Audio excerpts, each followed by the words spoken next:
want to make sure that I've gotten everything I can out of this bass in particular. Now I'm having issues with the electronics with it, and I can't seem to find anyone who can get it straight. And Michael Padula retired.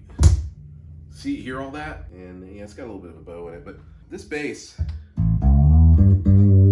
it just makes playing fun. It makes playing a pleasure. It's just a well-tuned instrument. It's just...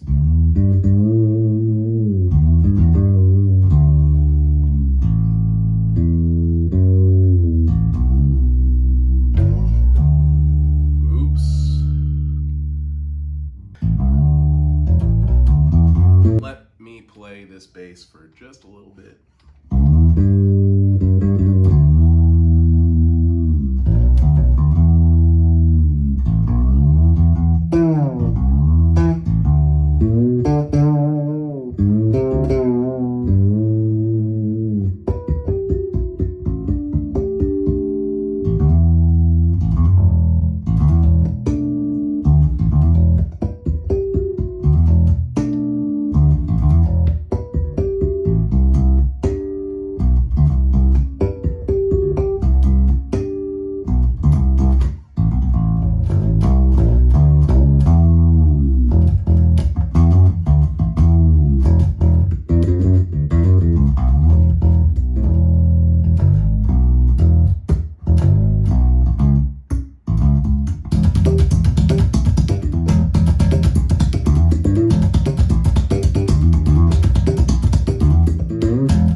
Wow, it's been too long.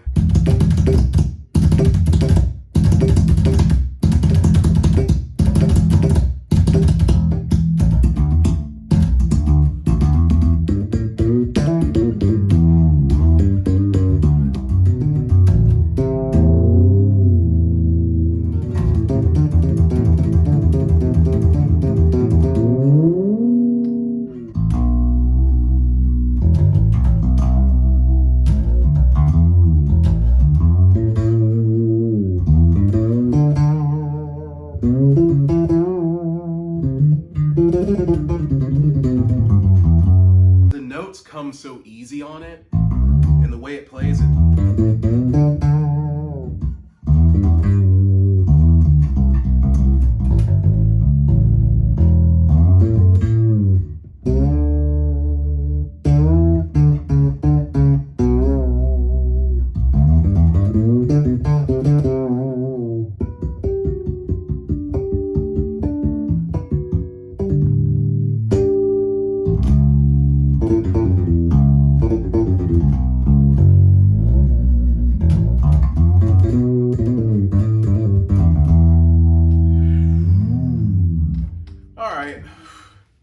Believe me, I'm cutting a lot of that stuff out.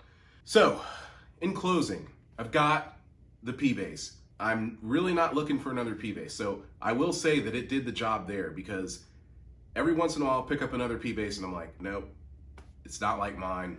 I've played several P-Basses, owned quite a few of them as well. So I've got that category covered. Now all I need is the right jazz bass. I need that Rickenbacker, and I need another Stingray in my life. A legit Stingray. Not a Sterling, nothing against that if that's what you play. Believe me, I played some Sterlings that are really awesome. I would love it if I could track down, first I'd have to find the serial numbers, but I would love it if I could track down my pair of natural finish or ash Stingrays. I would love it if I could get those back.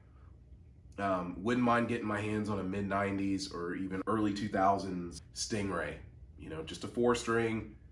Might jump on a 5-string. I do feel like I should add a solid 5-string to my collection. just if I ever want to record a song like that, it'd be nice to have that in the arsenal.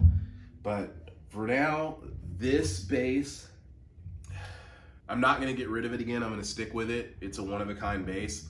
But I would really like to get, I want to get a nice boutique bass, a fretted one, where this company is still, where they're staying in business well enough, because Michael Padula retired. It's probably not a good idea to buy the bass as well. You can run into some issues when you want to fix up a bass. Like with this bass, with these old buzz basses, these 80s buzz basses, it's kind of tough to take care of a few things with it, because without him, you're dealing with somebody who doesn't truly understand the craftsmanship that went behind making these basses. And there's a lot to be said for that slogan, "You've never played better." Honestly, I would say the best basses I've ever played in my life are the Ken Smith that I used to have. I used to have a 6-string Ken Smith bass, fretted, and this Padula. I'm not talking about tone. I'm just talking about a great playing bass. It feels really good, and it's like, if you can't get something done with it, it's your fault, not the instrument's fault. It's, your hands are to blame, which is definitely the case with this instrument here, because it's just, this video just doesn't do it justice. I can't take my hands off it. Like, whenever I play this bass, until the electronics start to act up, which they will. I'm surprised they haven't already. Well, they have a little bit, but I get really, I don't even want to use the wrong word. I get ecstatic when I play this bass. Like, it's just it's so fun.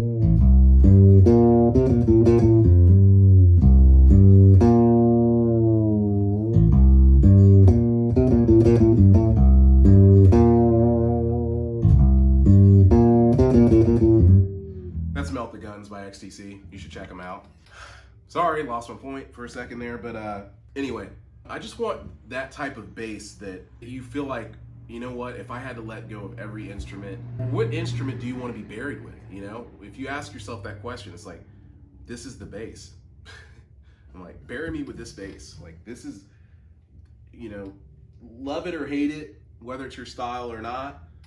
For me, with all the dozens of basses that I've owned and played, this is the one. This is the one I'm the most proud of, because I worked so hard to get this bass. I really did. I worked so hard. When I got it, it was one of the happiest days of my life. It was an amazing moment to get this bass, and to finally go in there and give that last bit of money to pick my bass up and take it home with me, and take it to other musicians I was collaborating with or playing with, bandmates, whatever, and just celebrate the arrival of this instrument. And I just want another one like it. And if I can't find another one that makes me feel the way this bass makes me feel, then I will just stick with this bass, and I will make whatever is wrong with it right with it, and I'll move on from there, and I'll get rid of everything else. So this is my way of saying that it's time for me to thin the herd a little bit. There's a lot for me to think about. And with all that, the last thing I need is to keep adding up more instruments to make clutter in my life when I have some quality instruments that I really love. So I just want to get this bass thing sorted out, because right now I feel like I'm constantly, I know I can't have that one bass that does everything for me, because there's certain things, like if you're playing a 6-string bass, that's not the bass for me. So I know this. At the end of the day, I'm a 4-string guy. I like the versatility that I can get out of a 4-string as far as slap, pop, tap. I know you can do this with a 5-string. I've done it, but I've never owned a 5-string. I've always said, why not just get a 6-string and play the 6-string? So possibly there will be a 5-string in my collection in the future, in the near future, but it would be a really solid one for me. The jazz bass thing, I will keep my eyes and ears open for the next good deal on a jazz bass that I really like the look of and the feel of, and I will go with that. But for me, I just feel like I need to have a boutique bass that is a well-rounded bass, kind of like that wall bass that Lee Gorman plays. Because this guy was a pick player, he played with his fingers, he would slap the bass, he did everything with it. He's like, he puts his hands all over that bass and he gets some beautiful tone, like beautiful sounds out of it. It's definitely a testament to him as a player, because I think that he is, out of all of the music that I listen to, he is one of the most elusive bassists that I listen to. Like, I really have to sit down and think really hard, like, what is he doing on that bass, man? He's really tough to follow. And I give a lot of that to him. I think he would get that sound out of anything, but he seems to be very, very, very comfortable playing that wall bass that he plays. You never see him without it. You never see him without that bass. So that's what I'm looking for. And I think this is my wall. I think this is my bass, but I need a fretted version.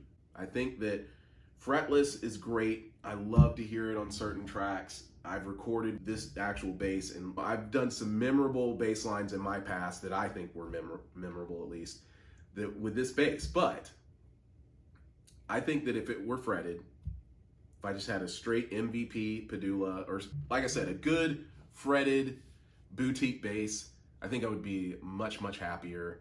And I don't think I would have to struggle with it so much, because until I can find a bass that, another bass that can give me this, and don't get me wrong, the Ibanez ATK 700, that's a good bass too, but it's a heavy bass. Man, that bass is heavy. It's like old Stingray heavy, and I don't like that. The bass has to be light, because I would prefer to strap it. I don't have the strap on right now, but I would rather have this bass. I would rather be standing up with you right now and just playing the bass like this and talking to you. This is kind of how I like to do things. I like to be on my feet. I don't really want to be, sitting in a chair the whole time, but I understand for the purposes of this video, that's the way it needs to be done. And you probably can't hear what I'm saying, but I understand for the purposes of this video that sitting is probably better than standing up and moving around. I get that. But, I just want a bass that's light for, when you're playing a gig, or you're playing, you're standing up for hours on end, you're playing music. It's good to have a bass that weighs under 9 pounds. You don't want an 11-pound bass. You don't want to do 11 pounds for hours on end. I've done it, and it's exhausting. And now that I'm I'm an old man, it's even tougher. So, whoa, that's not a good sound. But anyway, I'm gonna go on and end this video. I appreciate it, guys. We are